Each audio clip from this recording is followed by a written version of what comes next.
Hey, what's going on? In the previous video, we created a Redux store with the help of Redux Toolkit and talked about how we can create our slices and how to dispatch an action to the Redux store, and also how we can retrieve our data from the Redux store by using useSelector hook. So this is the app that we have created in the previous video, and this app has two components. One is the add component, which is responsible for adding data to our Redux store. And this is the list component, which is responsible for retrieving our data from the Redux store and showing them to the user. In this video, we are going to sync our Redux store with a backend database using Async Thunks. So imagine that we have a backend database that keeps the list of the persons, and we want to sync our store with this database. By default, we cannot do a synchronous operation like fetching our data from a backend in the Redux actions. So one way to populate the Redux store with the backend data is to fetch the data outside the store and then dispatch an action to populate the store with the fetched data. Obviously, this is not a good idea. So there must be a way to allow us to do a synchronous operation inside the Redux store. The solution to this problem is to use Async Thunks. Basically, Async Thunks are kind of actions that allow us to do a synchronous operation inside the Redux store. So to see how we can use them with the Redux store, stick to this video till the end. So without further ado, let's get into it. So I opened up my Visual Studio Code and loaded my previous video project. So the first thing I'm going to do is to create an async thunk for fetching our persons from the backend.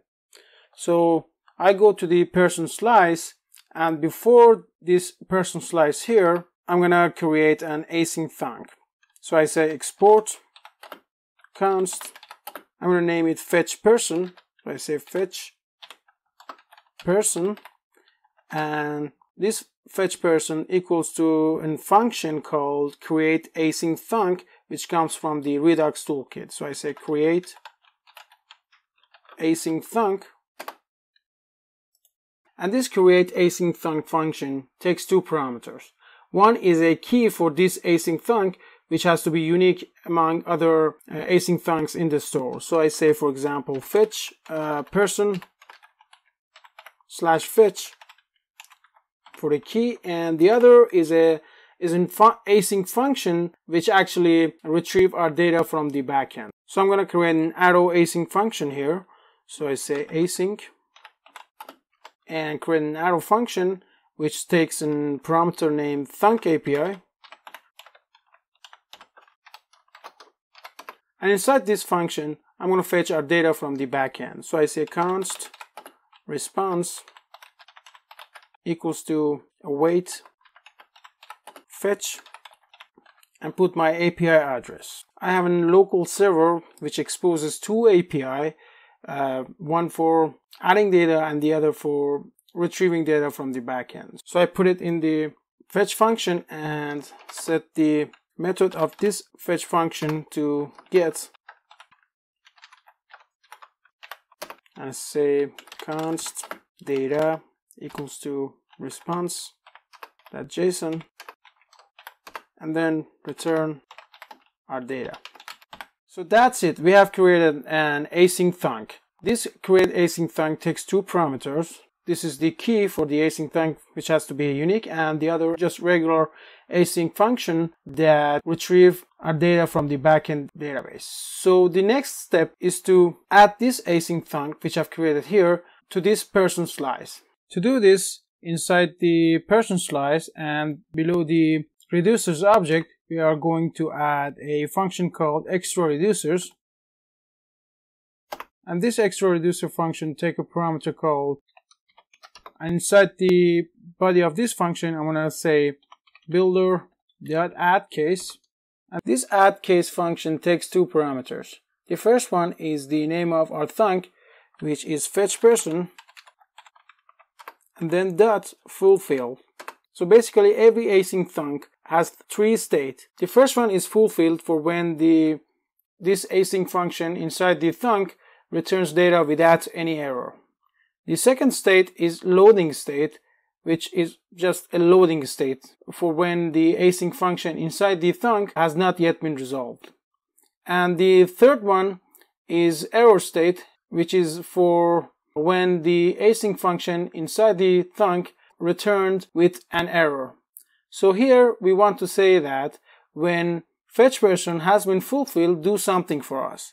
So in the second argument, we're going to pass a arrow function with two parameters, our state and an action, which this action has a payload, which is actually the data has been returned by this async thunk. So inside this arrow function, we're going to say our state dot persons equals to action dot payload. So as I said, this payload is the actual persons which has been returned by this async function inside the fetch persons.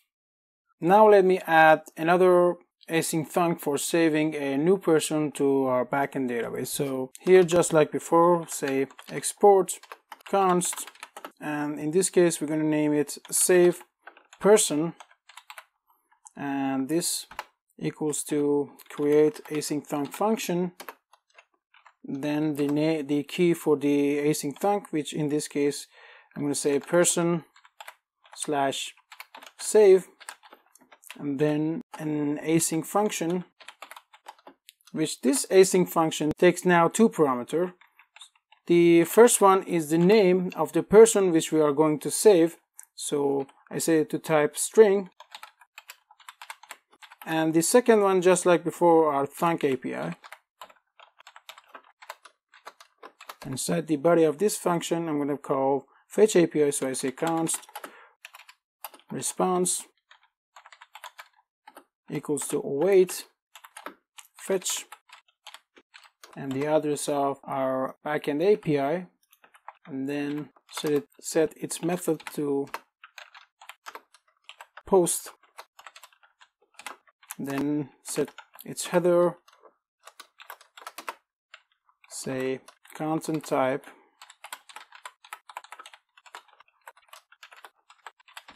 application /JSON, and then set its body to JSON.stringify, and then pass an object with name inside it. So this name parameter goes as a body of fetch API. Note that this API here expects an object with a name inside it for this particular API, and then create a person based on it, and then save it to its database. So now here, just like before, we're going to say const data equals to await response.json, and then return this data. So actually this data that has been returned from the backend is going to be a person object with its name and generated ID inside it.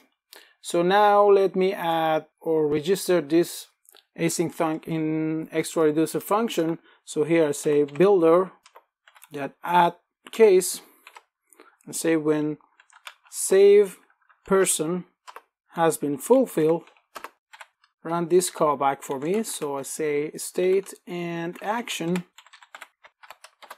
then say state dot persons dot push this action dot payload. So the payload of this action is going to be this data that has been returned from our async thunk. Of course, you can add another cases for this save person, for example, save person.loading or save person.error, but we're not going to do this in this video. Okay, now that we have created our async thunks and registered them in our person slice, we can easily use them in our component. So let me show you how we can do this. So I go to the add component here, and inside the onClick event of this add button, instead of dispatching add person action, we're going to dispatch our async thunk, which is save person, and comes from the person slice. And here just need to add name.current, not just an object with a name inside it, just name.current. So that's it. We are dispatching saved person into our Redux store.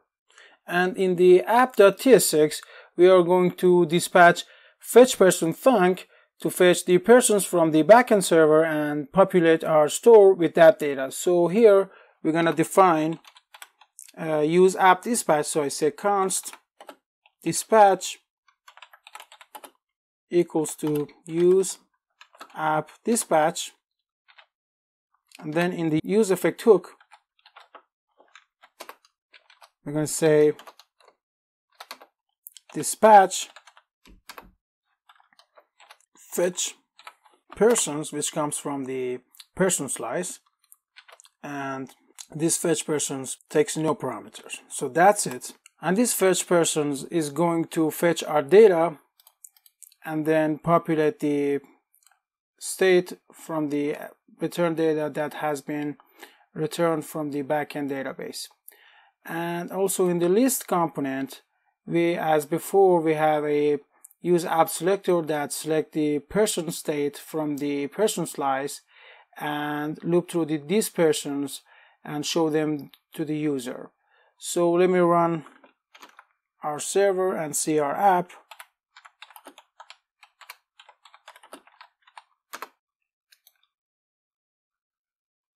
And you can see that it already fetched our data from the database and show them to the user. So if I add a person, another person here, for example, person 4, you can see that it has been added to the database. So if I refresh the page here, you can see the data is retrieved again from the database and are shown to the user. So let me review what we have done in the person slice. First of all, we have to define the async thunks with create async thunk function and then register them in the extra reducer functions from the person slice. So I think that's it for today, and in the next video I am going to cover custom selector from the Redux store. So in order to get informed about my next video, please subscribe to the channel and hit the bell button. Bye bye.